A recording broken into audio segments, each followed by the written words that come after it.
Assalamualaikum warahmatullahi wabarakatuh. Hai, kembali lagi dengan saya, Sinta Mayang Alifiana dari Prodi Pendidikan Islam Anak Usia Dini, UIN Maulana Malik Ibrahim Malang. Pada kesempatan kali ini, saya akan membahas tentang otak dan bahasa.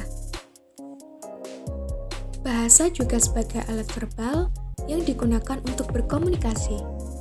Tapi, bagian manakah secara tepat letak bahasa tersebut di dalam otak?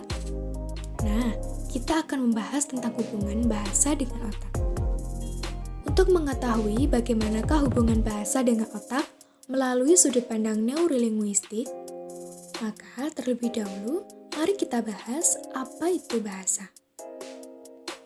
Bahasa adalah satu sistem kognitif manusia yang diatur oleh rumus-rumus yang unik yang dapat dimanipulasi oleh manusia untuk menerbitkan sejumlah kalimat bahasa linguistik yang tidak terbatas jumlahnya. Berdasarkan unsur-unsur yang terbatas untuk dipakai oleh manusia sebagai alat berkomunikasi dan mengakumulasi ilmu pengetahuan. Pemerolehan dan pengembangan bahasa anak merupakan fenomena yang menarik. Proses ini terjadi secara universal pada setiap manusia apapun etnis atau rasanya. Ada tahapan-tahapan yang karakteristik yang sama, dan ada tahapan-tahapan yang karakteristiknya dipengaruhi oleh seorang manusia. Penentuan daerah-daerah tertentu dalam otak dalam hubungannya dengan bahasa itu berdasarkan pada 3 bukti utama. Bukti pertama yaitu unsur-unsur keterampilan berbahasa tidak menepati bagian yang sama dalam otak.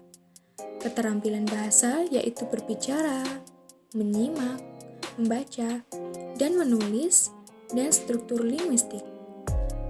Bukti kedua yaitu bahwa bahasa semua orang menepati daerah yang sama dalam otak. Dan bukti ketiga, mendapat hubungan antara kemampuan bahasa dengan belahan otak.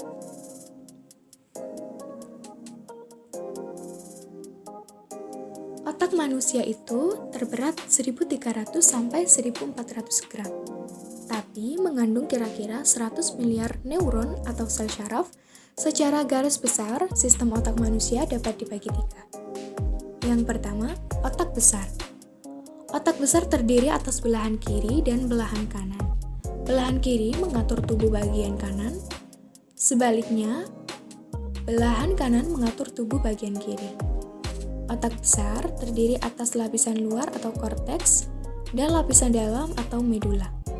Otak besar berfungsi sebagai pusat pengendali berbagai aktivitas tubuh yang disadari, yaitu berpikir, kemauan, ingatan, mendengar, membau, bergerak, dan melihat. Yang kedua, otak kecil. Otak kecil terdiri dari atas sisi sebelah kanan dan kiri. Belahan kanan dan belahan kiri dihubungkan oleh jembatan farol yang terletak di bagian depan otak kecil. Otak kecil berfungsi sebagai pusat keseimbangan tubuh dan koordinasi gerakan tubuh. Yang ketiga, batang otak.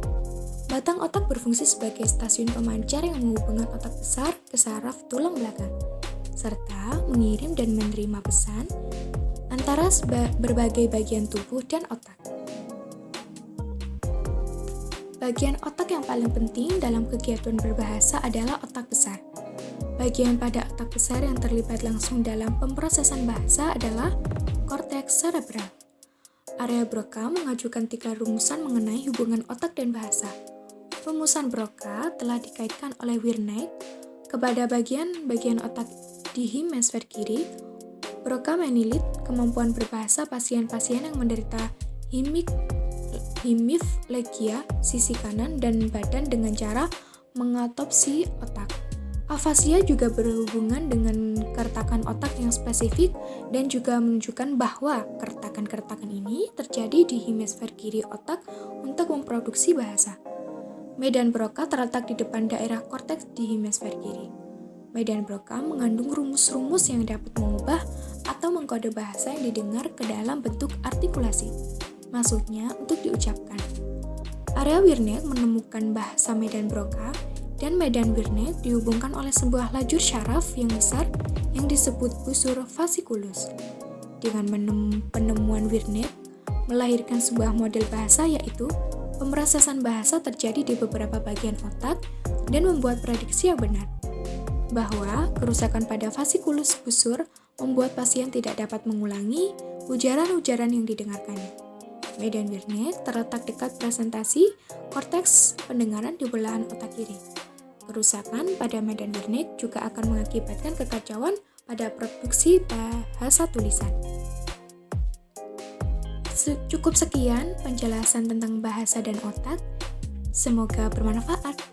Wassalamualaikum warahmatullahi wabarakatuh.